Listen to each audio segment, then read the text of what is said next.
రీసెంట్గా మేమైతే ఒక ల్యాప్టాప్ తీసుకున్నాం. ఆ laptop name Asus TUF gaming laptop. ఈ వీడియోలో దాన్ని అన్బాక్స్ మొత్తం క్లియర్గా కొన్ని బ్రీఫ్ ఫ్యూచర్స్తో చూద్దాం. దీని ప్రైస్ అరౌండ్ మనకి 92,000 పడింది. అమెజాన్లో తీసుకున్నాం. సో దీన్ని అన్బాక్స్ చేసి ఒకసారి చూపిస్తాం. అన్బాక్స్ చేయాలంటే మనకి మంచి నైఫ్ ఉండాలి. సో నైఫ్తో నీట్గా ఒకే ఒక స్టిక్కర్ వచ్చింది అంతే. దాన్ని కట్ చేస్తే సరిపోతుంది, బాక్స్ ఓపెన్ అవుతుంది. సో దాన్ని ఉల్టా తిప్పాలి బాక్స్ని. ఎప్పుడైనా బాక్స్ని టఫ్ గేమింగ్ ల్యాప్టాప్ ఏదైతే ఫేసింగ్ ఉందో ఆ ఫేసింగ్లో పెట్టి హ్యాండిల్ ఇస్తారు కదా, హ్యాండిల్ హుక్ని మనం లోపలికి నొక్కితే అది ఆటోమేటిక్గా ఓపెన్ అవుతుంది. జస్ట్ పైకి పుల్ చేస్తే సరిపోతుంది. సో ఇదే యాసస్ టఫ్ గేమింగ్ ల్యాప్టాప్. దీంతో మనకి స్టిక్కర్స్ కూడా ఇచ్చారు. దీని ప్రైస్ మనకి అరౌండ్ 92,000 పడింది. We are taking for this work purpose. So laptop అయితే ఒకసారి బయటికి తీసి చూద్దాం. సో ల్యాప్టాప్ తీసిన నాకైతే వచ్చిన ఫస్ట్ ఫీలింగ్ చాలా వెయిటెడ్ ఉంది. అరౌండ్ 2 kgs అలా పడుతుంది. అలాగే యూజర్ మాన్యువల్స్, అందరూ యూజర్ మాన్యువల్స్ స్కిప్ చేస్తారు, ఒకసారి చూస్తే మంచిది. వారంటీకి సంబంధించి ఇలాంటివన్నీ కూడా మీకు తెలుస్తాయి. So next charger. సో మనకి దీంతో 240 వాట్స్ ఏసీ పవర్ అడాప్టర్ వస్తుంది. 240 వాట్స్తో దీన్ని ఛార్జింగ్ కెపాసిటీ ఉంది. క్వాలిటీ కూడా చాలా బాగుంది. నార్మల్ పిన్ ఇచ్చారు. అలాగే మీరు టైప్ సితో కూడా దీన్ని అప్ టు 90 వాట్స్ వరకు కూడా మీరు ఛార్జింగ్ పెట్టుకోవచ్చు. ఇది పవర్ కార్డ్. ఈ రెండు కనెక్ట్ చేసి మీరు ఛార్జింగ్ పెట్టుకోవాలి మీ ల్యాప్టాప్కి. సో ఇది అందరికీ తెలుసు, కానీ ఒకసారి చెప్తున్నాం అంతే. క్వాలిటీ అయితే చాలా బాగుంది. అంతేనా, 92,000కి ఇంకా బాక్స్లో ఏమీ లేవో అనుకోవద్దు. ఇంకా ఏమైనా ఉంటాయేమో అనుకొని నేను కూడా ఓపెన్ చేశాను మీలాగే. ఒకసారి చూద్దాం ఇంకా ఏమున్నాయో. నథింగ్, ఏం లే, 2 ఐటమ్స్ అంతే. ఒక ఛార్జరు, ఒక ల్యాప్టాప్ అంతే. స్టిక్కర్స్ 92,000కి మీకు ఎంతో వస్తుంది. ఇంకా దీని స్పెసిఫికేషన్స్ కోసం మాట్లాడితే ఇది 16 GB ర్యామ్, 512 GB SSDతో వస్తుంది మనకి.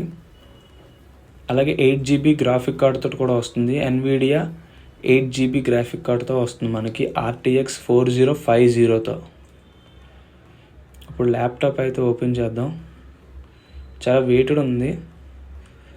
ఇవి ఫ్యాన్ హోల్స్, ఎగ్జిస్టింగ్ హీట్ అంతా బయటికి రిలీజ్ చేస్తే. అలాగే ఒక USB ఉంది రైట్ సైడ్. ఇది మనం యూజ్ చేస్తున్నప్పుడు మనకి హీట్ లాగా వస్తుందని అనుకుంటున్నాను. సో ఓపెన్ చేయడానికి చిన్న నాబ్ కూడా ఇచ్చారు. అలాగే లెఫ్ట్ సైడ్ మనకి కనెక్టర్స్ అన్నీ ఉన్నాయి. Charging cable, LAN cable, HDMI cable, type C, 3.5mm jack, ఇవన్నీ కూడా ఉన్నాయి.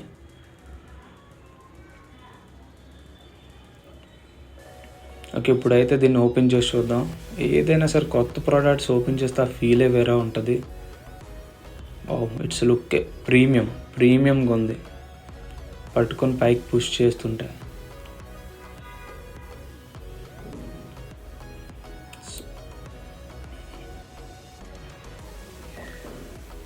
ల్యాప్టాప్ ఫ్యూచర్స్ అన్నీ దాని మీద రాసుంటాయి. Hi res volume, hi res audio, Dolby Atmos, WiFi 6, ఇవన్నీ సపోర్ట్స్ కూడా దీనికి ఉన్నాయి. అలాగే RGB కీబోర్డ్ కూడా మనకు వస్తుంది. ఇది ఫుల్ HD డిస్ప్లే తోటి మనకు రావడం జరిగింది. ఒకసారి అయితే ఆన్ చేసి చూద్దాం ఈ ల్యాప్టాప్ ఎలా ఉంది ఏంటి అని. దీని ఫ్యూచర్స్ అన్నీ మీరు ఒకసారి క్లియర్గా చూసుకోండి. సో యూట్యూబ్లో RTX 4050తో ఏం లేవు, అందుకే నేను రివ్యూ పెట్టాను. ఆన్ చేసి చూద్దాం. యూజువల్లీ చాలామంది మిస్టేక్ చేస్తారు ఆన్ చేసినప్పుడు. అది ఆన్ అవ్వట్లేదు. నేను ఎంత ఆన్ చేసినా, మళ్ళీ ప్రెస్ చేశాను, ఆన్ అవ్వట్లేదు. కొద్ది టెన్షన్ వచ్చింది, మళ్ళీ ఆన్ చేశాను.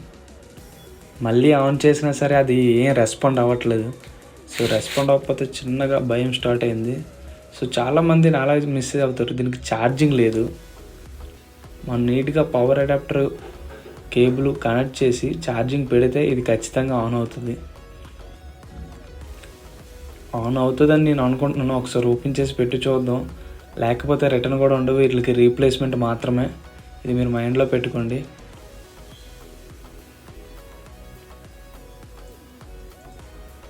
ఓకే, ఆన్ చేద్దాం. ఆన్, లైట్ బ్లింక్ అవుతుంది ఆన్ అయితే. ఓకే, బ్లింక్ అయింది. సో ల్యాప్టాప్ అయితే వర్క్ అవుతుంది, మనం టెన్షన్ పడాల్సిన అవసరం అయితే లేదు. ఇప్పుడు ఆన్ చేద్దాం. ఇప్పుడు ఆన్ చేస్తే లైట్స్ అన్ని బ్లింక్ అవుతున్నాయి. మీకు కొద్దిగా జూమ్ చేసి చూడండి, RGB లైటింగ్ కూడా వచ్చింది. ఇంక ఇది ఆన్ అయినట్టే. సో వన్స్ ఆన్ అయితే ఇంకా మనకి ఏ ఇష్యూ లేనట్టే. ఒకసారి ఈ బూటింగ్ అంతా అవ్వడానికి అరౌండ్ మనకి ఒక 25 నుంచి 30 మినిట్స్ అయితే ఖచ్చితంగా పడుతుంది. దీని తర్వాత మీరు సెటప్ చేసుకొని ఇవన్నీ చేసుకునేసరికి కొద్ది టైం పడుతుంది. దీని ఫ్యూచర్స్ మనకి విండోస్ 11 సాఫ్ట్వేర్ తోటి వస్తుంది. Licensed AMD Ryzen 700 processor, 7000 series ఏవైతే ఉంటే ఆ ప్రాసెసర్ దీంట్లో మొత్తం సెటప్ చేసుకోండి మీరు. ఈ సెటప్ ప్రాసెసర్ అంతా నేను స్కిప్ చేస్తున్నాను. సో ఇది మనకి ఓపెనింగ్ స్క్రీన్ అయితే Asus TUF RGB లైటింగ్ తోటి చాలా బాగుంది. డిస్ప్లే అయితే 144 హెచ్ రిఫ్రెష్ రేట్ దీనికి ఉంది. సో మనకి ఇచ్చింది 512 జీబీలో, మనకు వచ్చింది 447 జీబీ మాత్రమే. మిగతాదంతా కూడా ఇన్బుల్ట్ యాప్స్ తీసుకున్నాయి. ఇన్బుల్ట్ యాప్స్ ఇందులో కొన్ని ఎక్కువ ఉన్నాయి, మైక్రోసాఫ్ట్ యాప్స్ చాలా ఎక్కువ ఉన్నాయి. కానీ ఏ యాప్స్ కూడా మనకి ఆఫీస్ యాప్స్ ఏవి కూడా ఫ్రీ ఇవ్వలేదు. సో అలాగే దీనికి ఒక Asus TUF రిలేటెడ్ ఒక యాప్ ఉంటుంది, ఆరా యాప్. ఆ యాప్లో మనకి ర్యామ్ మేనేజ్మెంట్, ఫ్యాన్స్ అన్నీ చూసుకోవచ్చు. సో ఇందులో మనకి 16 జీబీ ర్యామ్లో మనకి ఇచ్చింది అరౌండ్ 12 జీబీ అలా ఇచ్చారు. 15 జీబీ ఉంది. 15 జీబీలో 4.4 జీబీ అయిపోయింది. సో ఇదే short review, it's a long review. ఎవరు చేయలేదు యూట్యూబ్లో, తెలుగులో చూసాను నేను కొనే ముందు, లేవు అందుకని నేను చేశాను అంతే.